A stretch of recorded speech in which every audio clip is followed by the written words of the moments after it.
Hi everybody, welcome back to Bobby's Bucks, and today I wanted to do a video on hunter's etiquette. Here we go.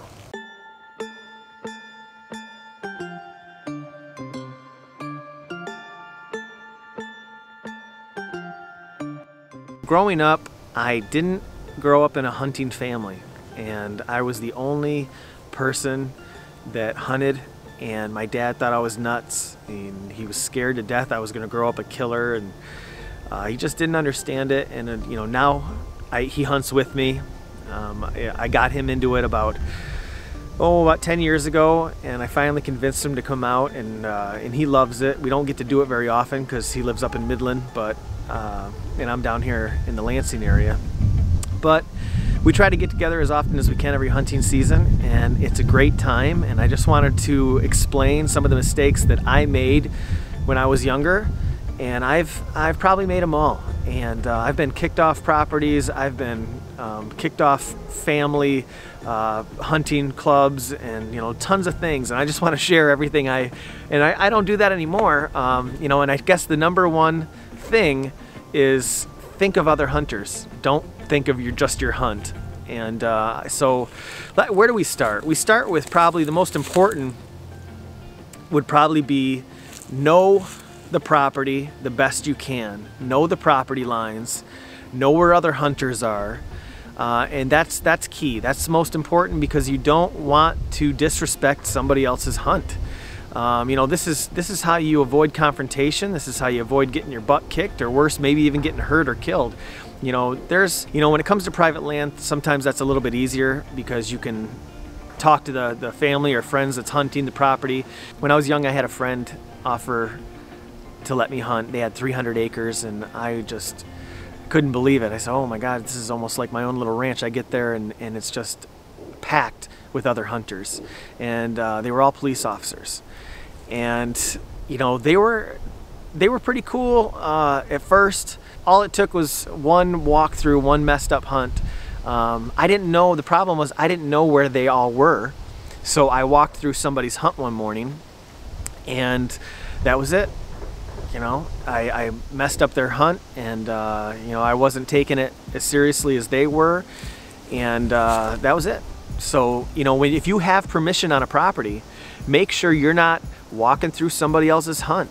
You know, when it comes to public or private, if you get into a spot, you know, it's the first one there wins. You either have to go around that person, or you stop and you go back where you came. You don't go through, you don't just go right through the hunt regardless. If you see a light and they're flashing you, that means move back, move around, go somewhere else. You showed up too late.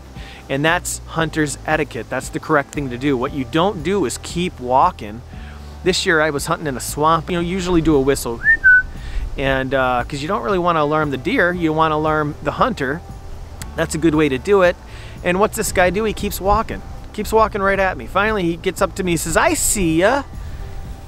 I said, well, what do you keep coming for, man? Hunter's etiquette. Go check it out. Don't walk through people's hunt.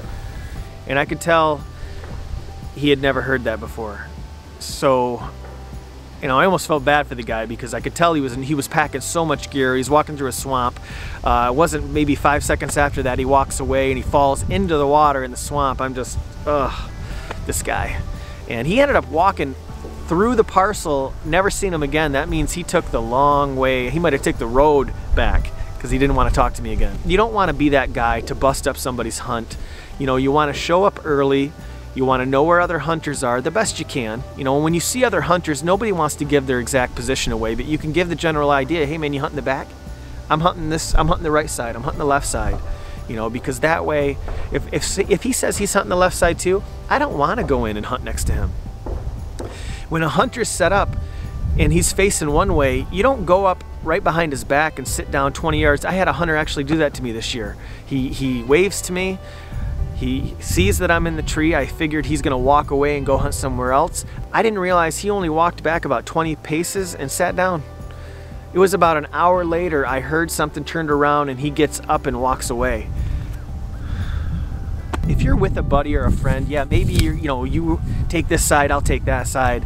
But when it comes to strangers, you don't hunt next to people like that. You don't, even if your heart is set on it, you showed up too late, move on. adjust the plan next time, come in early. You know, a lot of times if I know somebody's hunting an area, I don't hunt it anymore. This day and age with apps, they have, even the DNR will, on their website, you can find out where their property lines are. You can get an idea of where you're hunting. You know, a DNR officer or even a police officer is not going to even accept ignorance anymore because of all the apps.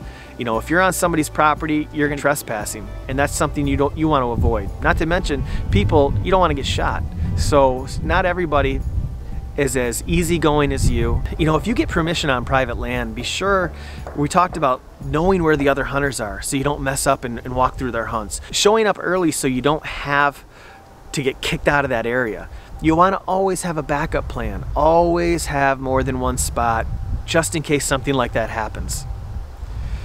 If you get permission on private land, make sure you're not bringing other hunters out there unless you've been told that's okay.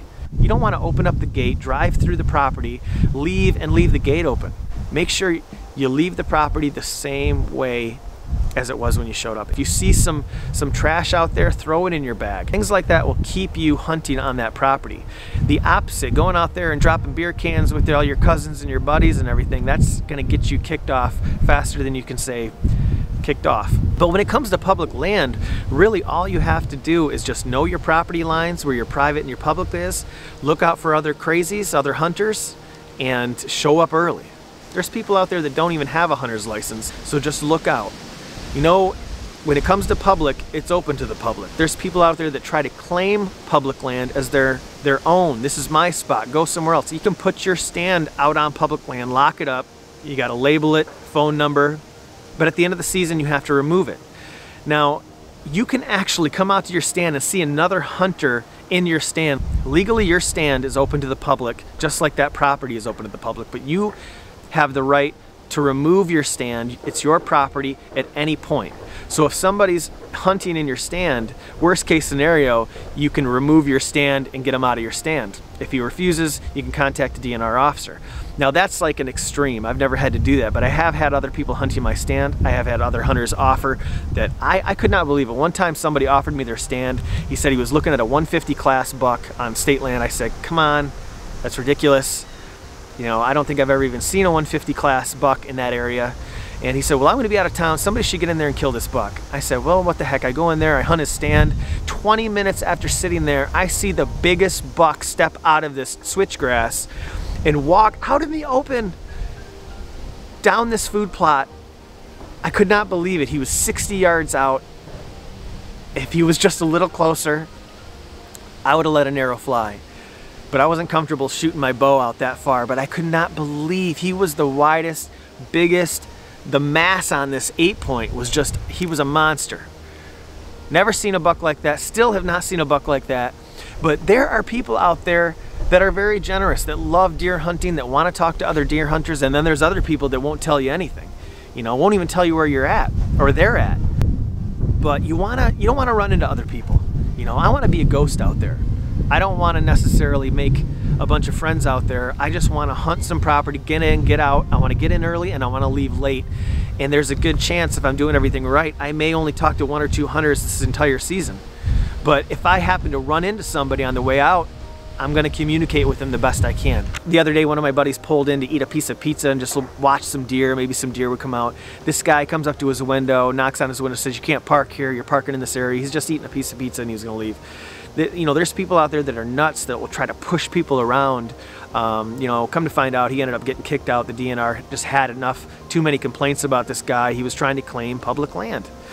You can't do that. But just like I was hunting a really good spot, lots of hunters know about these good spots. You know, there's lots of good hunters out there. They can find these spots based on, you know, the terrain, aerial photographs. You know, if you found that spot, that means somebody else is going to find that spot.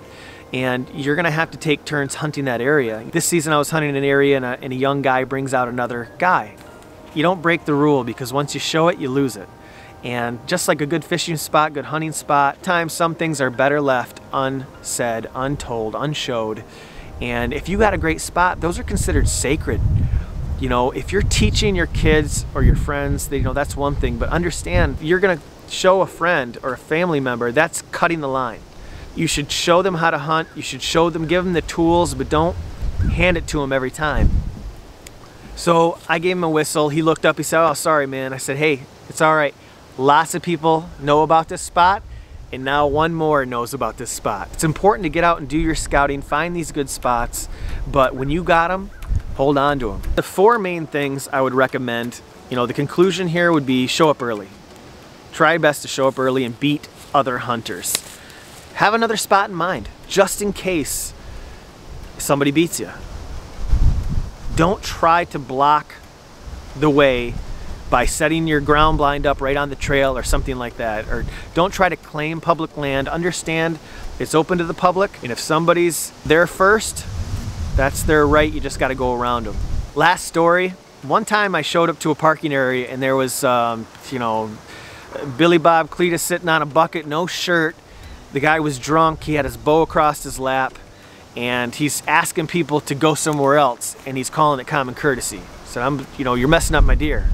Now all of a sudden that was his deer and his property. This guy was like the epitome of what not to be. And I ended up actually walking around and going down the street and hunting over a pond, and I ended up killing a doe within 5 minutes. It was a warmer day. I came back and asked him if he wanted to help drag my deer. Of course he turned me down because the guy was a jerk. But he even said, "I thought I told you to go somewhere else." I said, "I did, and I wouldn't have shot this deer if it wasn't for you, so thanks a lot." I mean, the guy is just, there's people out there that are nuts. Prison's full of them, and there's nothing keeping them out of that public land. So just be careful out there, be aware, try to avoid these crazies, and you never know who you're gonna get. Good luck out there, be safe, be kind, think of other hunters. Thanks for watching, and we'll see you on the next video.